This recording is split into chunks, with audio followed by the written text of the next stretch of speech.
गुरुर्ब्रह्मा गुरुर्विष्णु गुरुर्देवो महेश्वरा गुरुर्साक्षात् परब्रह्म तस्मै श्री गुरुवे नमः। मैं अपने गुरुदेव महादेव के चरणों में कोटि कोटि प्रणाम करती हूँ। माँ भवानी के चरणों में कोटि कोटि प्रणाम करती हूँ।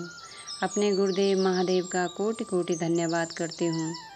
सभी देवी देवताओं के चरणों में कोटि कोटि प्रणाम करती हूँ। तीन सूत्र के दाता भ्राता श्री हरिंद्रनंद भैया के चरणों में कोटि कोटि प्रणाम करती हूँ और उनका कोटि कोटि धन्यवाद करती हूँ, जिन्होंने हम सभी को गुरु के तीन सूत्र देकर शिव शिष्यता का मार्ग दिखाया। नमः शिवाय, नमः शिवाय, नमः शिवाय, नमः शिवाय। सभी गुरु भाई बहनों के चरणों में कोटि कोटि प्रणाम करती हूँ। सभी का बहुत बहुत धन्यवाद करती हूँ। आज हम सुनेंगे शिव ही गुरु क्यों। शिव ही गुरु क्यों। सुर असुर दोनों तो मेरे ही हैं, लेकिन जब इनकी प्रवृत्ति गलत हो जाएगी तब मैं इन्हें दंड दूंगी। जैसे शास्त्रों में कथा है कि जब महिषासुर ने माँ दुर्गा से विवाह करने का निश्चय किया तब उन्होंने यह कहकर उसका वध किया कि अब यह महिष अर्थात भैंस हो गया है, इसकी बुद्धि भ्रष्ट हो गई है, इसलिए ये भी गुरु का कार्य नहीं करती। भैरव 64 हैं, 64 योगिनियाँ हैं। तंत्र की दुनिया में 64 योगिनियों को उत्पन्न किया था मत्स्येंद्र नाथ ने, जो शिव के शिष्य थे।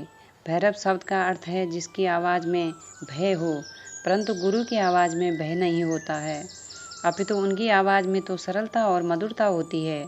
अतः भैरव और योगिनियाँ भी पढ़ाने का काम नहीं करती। जब सृष्टि हुई, तरंगें पैदा हुई, जीव जगत का आविर्भाव हुआ, एतद शिव पुराण में वर्णित है कि शिव ने कहा, ब्रह्मा आप सृष्टि की उत्पत्ति का काम करें। वर्णित है कि शिव ने कहा, ब्रह्मा आप सृष्टि की उत्पत्ति का काम करें। विष्णु आप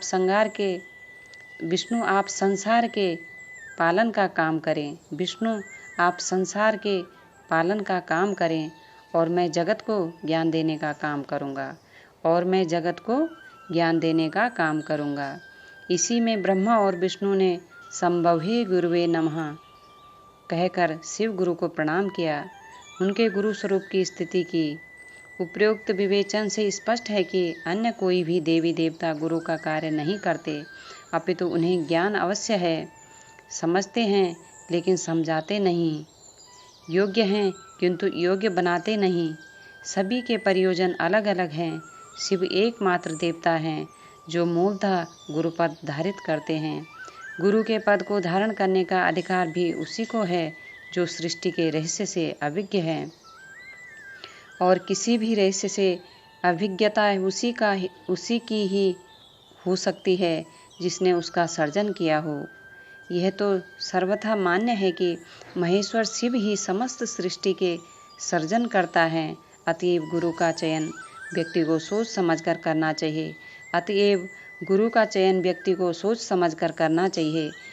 मेरा मानना है कि महागुरु महादेव ही एक ऐसे देवता हैं जिनको जनमानस सहजता से गुरु रूप में स्वीकार कर सकता है।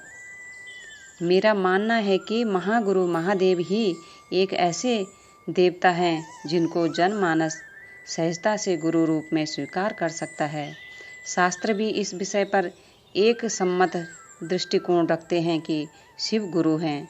जगत गुरु शिव अपने शिवत्व के निमित्त किसी प्रकार की कोई शर्त या वर्जनाएं आरोपित नहीं करते। जो भी उनको अपना गुरु मानेगा स्वतः उनका शिष्य होगा।